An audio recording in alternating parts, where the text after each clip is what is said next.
Hi, so welcome back to video 3 on improving your vestibular system, which is your inner ear and how your inner ear and your vision speak to each other. Okay, so this is going to be one of the trickiest ones. Some people find it easier. I find this quite hard. Okay, so you're going to hold your pencil or wherever it is out in front of you, and you're going to keep your eyes on the spot that you're looking at, and you're going to let your eyes then go further in the opposite direction as your head. So my head's going to turn in one direction, my eyes are going to stay on that little spot on my thumb, but then they're going to go off and carry on in that direction. So head goes one way, eyes go the other direction. Then they come back to the middle, and then they do that again. Head goes in one direction, eyes look in the other direction.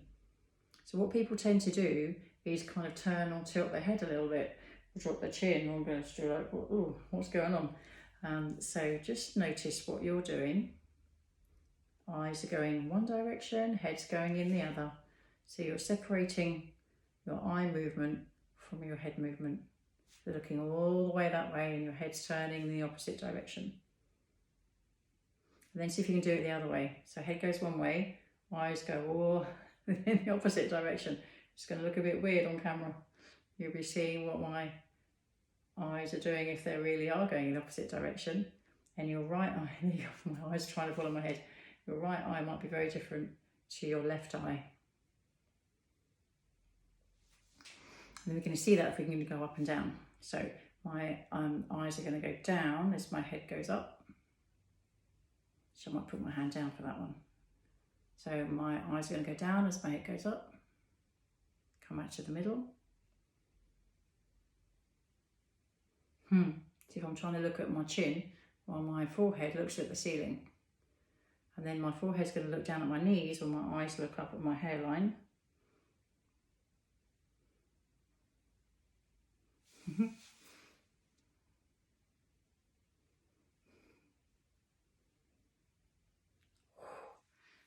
So I'm going to stop there because I just feel a bit dizzy because my eyes are going all the way up towards my hairline.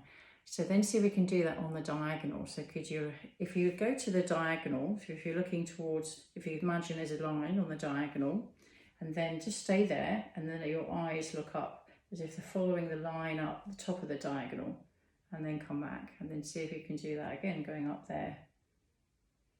And then you get used to the movement as if you're pulling them away from each other, as if your nose and your eyes are just trying to pull away from each other. And you can do it the other way.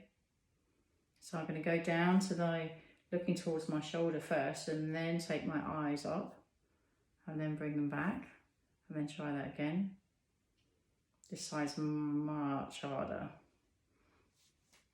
So if I look down first and then move my eyes, that's a little bit easier. But if I try and do them both at the same time, my eyes go all over the place.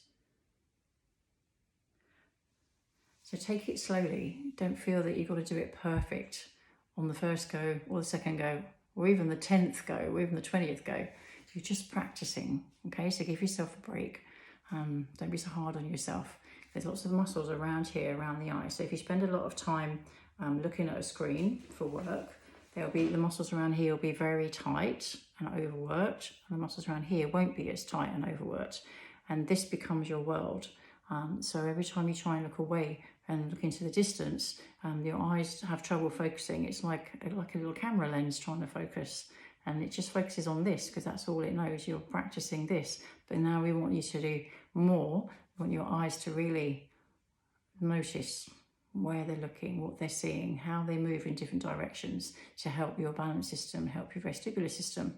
And also when we're stressed as well, we tend to notice what happens to your eyes when you're stressed. Tend to scrunch them up, and it affects the eyesight, it affects the muscles around the eyes, affects your breathing, affects your shoulders, affects your neck, and that affects your inner ear as well. Okay, so happy practicing, and again, take it slowly. 5 to 10 repetitions, but because it's on a diagonal, it's quite tricky for me. 3 repetitions was enough for me. I wanted to stop then because I felt a little bit dizzy. So notice when that happens. Don't push through it. Don't feel you're trying to be brave. Just relax, take it easy, and then come back to it the next day. Okay, so there's no prizes for getting to 25 repetitions in day 1. No one's interested. You work with yourself and and just take care of yourself. Okay.